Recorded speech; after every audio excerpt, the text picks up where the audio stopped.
I'm Cheryl Fernandez, and this is my mom. Hi, Mom. Hi, sweetheart. Good morning. I'm very glad to be with you this morning. I'm so excited to bring your book to life this Thank morning. you. It was a hard book to write, sweetheart. So I'm glad that we can talk about it because you're easy for me to talk to. Yeah, and you're the best writer I know. Oh, how nice of you to say that. Well, she is. They called him White Chocolate, and this is about you and your brother and the courage that faced when going through the trials of abuse as a child. And Jim was amazing, wasn't he? He was amazing. He loved people with a love and passion that you don't see by very many people. And to become a pastor, a loving pastor after surviving severe abuse. And living on the streets. Yes. And he lived through leaving his family and surviving all the abuse of the streets, and that's where he got his nickname. They called him White Chocolate. Yeah, that's right. And it was such an amazing thing that he turned to God. Yes. I mean, it's just a miracle. Yes. So I have questions for you. Okay. So I'm going to give you the book. I'll just hold that up like that. Okay, so my first question is, why did you write this book, Mom? Because it's such a great book, and it talks about abuse. It talks about so much. So why did you write this? Well, I really wrote the book because Jim wanted the story to be told. There's a lot of abuse in the homes today. It's on, the news almost nightly. Oh, yeah. And we lived it, especially Jim. He was a severely abused child. And he turned out to be a very godly, loving man. That doesn't usually happen because physical abused children often turn to physical abusing their children. Right. It perpetuates itself. Yeah, it goes down cycles, recycles. Right. But it didn't happen that way with Jim because he was such a loving person. Mm-hmm. And he wanted me to write it. He wrote the first chapter himself. That's amazing. He knew he was dying of cancer, leukemia cancer. And it's very hard for me to relate this. But after he wrote the first chapter, he turned to me and passed me the handwritten chapter that he had written. And he said, now, it's your turn, Nancy. Yeah. I really want this to go especially to Africa because he and Dwayne were planning on being missionaries to Africa. And that couldn't happen because his cancer had taken over so much. Yes, he died. Yeah. Yes. So why was Jim forced to sleep in the doghouse? Well, it was the only safe refuge that he could find because when my father went on a rampage, Jim was his whipping boy.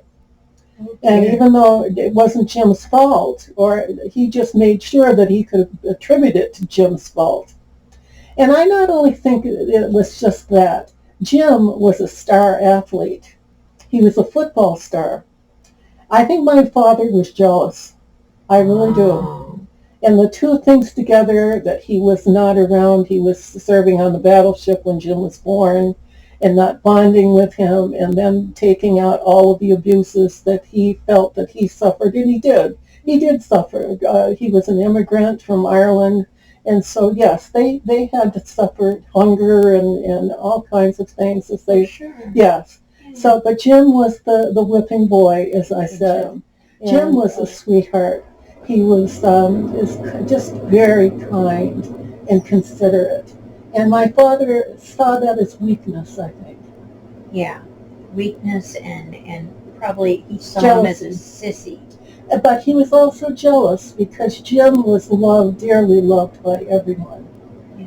And I really don't know that I can tell you all of the reasons. These are assumptions kind of on my part. Oh, sure. Yeah. Sure. But that does make sense.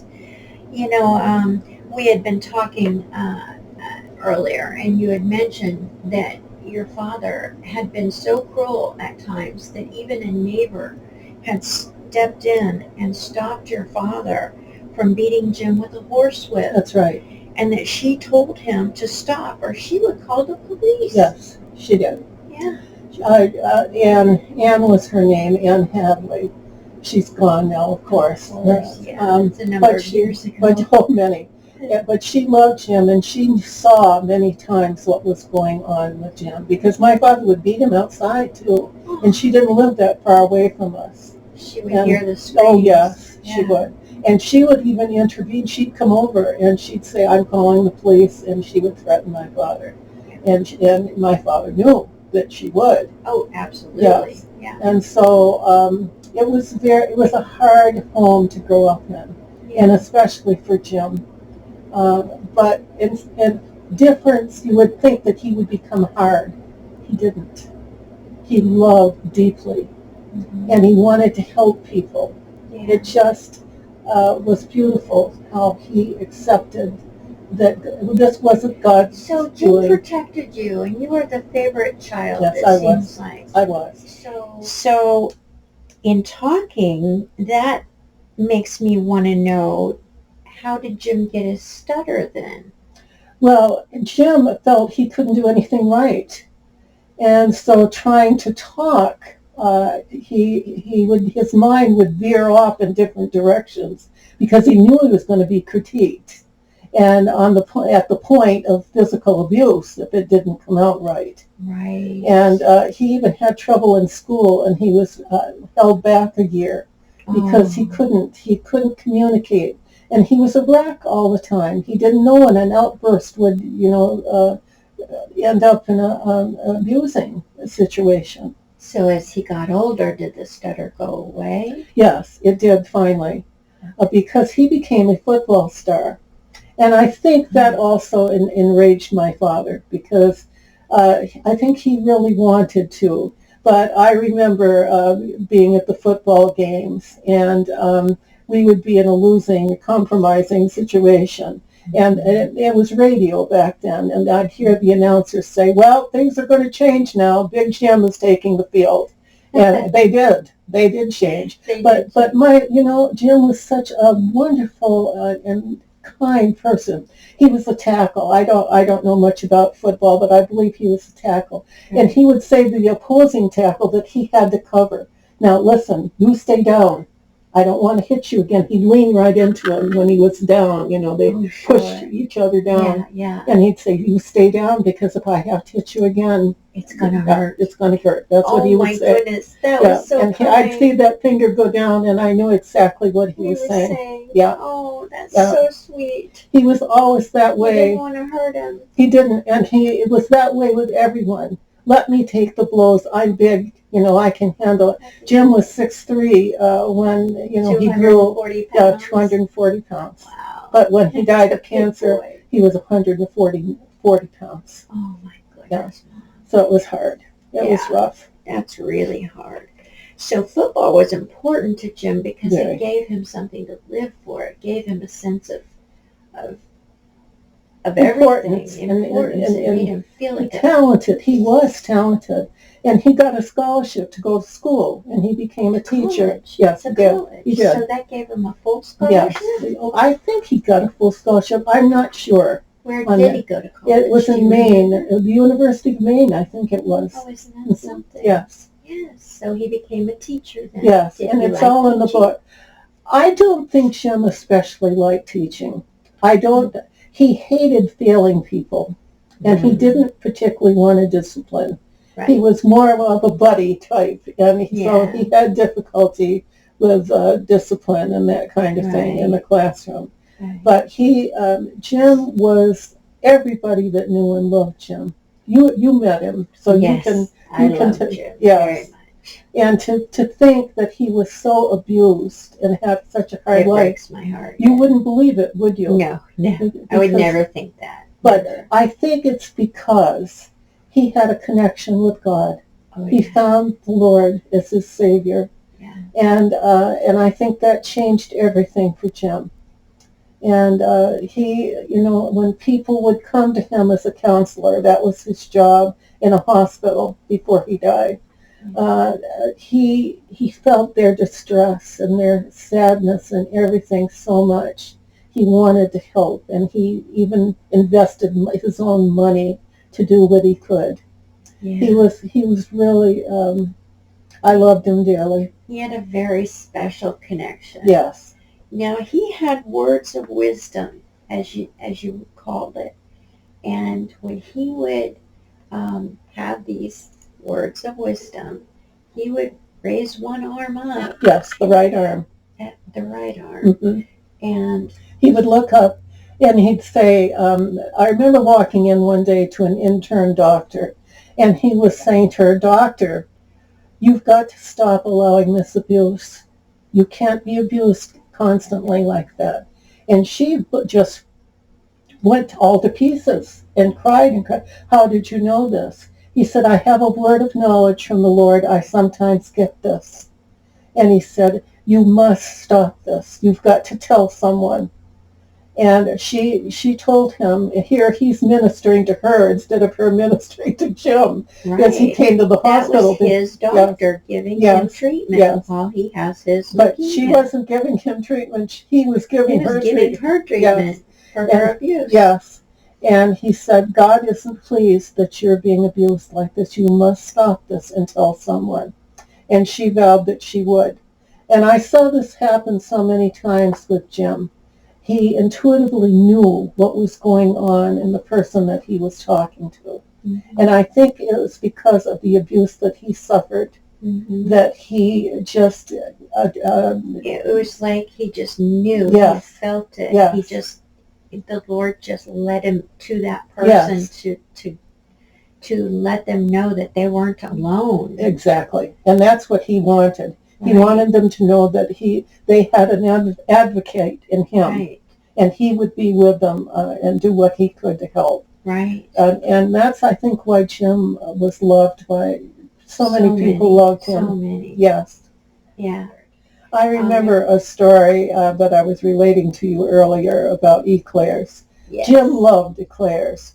And even though he was on the verge of diabetes, too, he would always ask me to bring some to the VA in the hospital there. He was in the hospital a lot because he was in the fourth stage of leukemia cancer. And so every time I would come to see him, and it was many times a month, he would say, "Don't forget, bring the eclairs." And he was on a ward with 6 other men. Oh, yeah. And so, of course, he couldn't just eat them by himself, although I think he'd kind of like to. But they all wanted one. So, and I could not give them to them because I didn't know if they had diabetes or anything that would compromise their health. But Jim wouldn't get in trouble by giving them to them. Right. So I'd bring a box to him, and they'd all dig in, and he would say, "Now, Nancy, sing."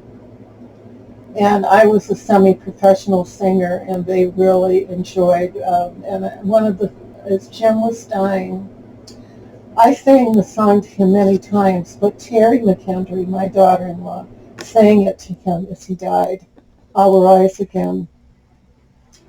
And it's very hard for me to relate this, but he would, he would want me to sing all the military songs, like "For the Navy, Anchors Aweigh, my boy," and "From the Halls of Montezuma," for the Marines and so forth.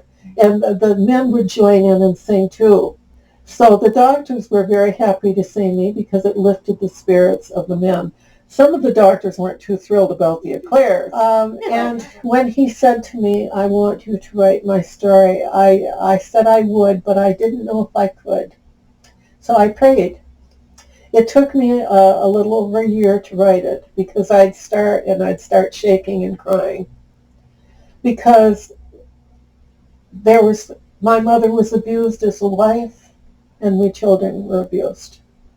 I was the one that was the least affected by abuse. My father never really hit me or abused me. He threatened to, but it didn't happen. Yeah. But Jim was severely abused. The way I want to wrap this up is the day before Jim died, he said something special to you. He said something very special to you. I was talking to him about that I couldn't stop the cancer from spreading. I did for a while because he lived 2 years longer than the doctors ever thought he would. Yeah.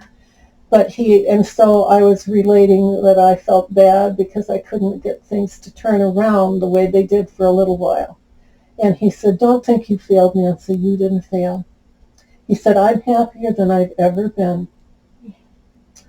And as we took him to the hospital the last time, my blood pressure went so high and I was shaking. That's how high it was. Terry McKendry, who was the doctor, said, Nancy, you must go home. You can't stay here. And Jim will understand. And I told Jim, he was cognizant, even he was sleeping in and out. But, and so as I left, Terry moved close to him, and he said, Terry, sing I'll Rise Again. And she sang it over and over and over until he breathed his last. Yeah, it's beautiful. Yes.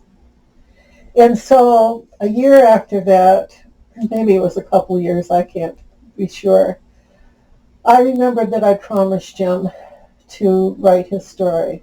And he gave me the first chapter, as you remember. After he wrote it, he passed it to me and said, now you write the book. He said, because I want to help abused people. And that's what gave me the impetus to do it, because as I wrote each chapter, I'd sit in my chair and cry. Yeah. And I'd take a little time off, maybe a day off or something, and then I'd say, Lord, we've got to write another chapter today. You've got to help me, because this is hard. This is hard for me to relive. And so I can't remember how many chapters, there may be 10 chapters, something like that. It was rough doing it. Yeah. But God helped me do it. And I've been told by many people it was one of their favorite books that they ever read, and it was an inspiration to them. Yeah. And, well, Mom, thanks for talking to me today. You're welcome, sweetheart. I'm so proud of you. I'm so proud of this book. Thank you. And appreciate you. I am so happy that we had this time together. Thank you, sweetheart. Thank you very much.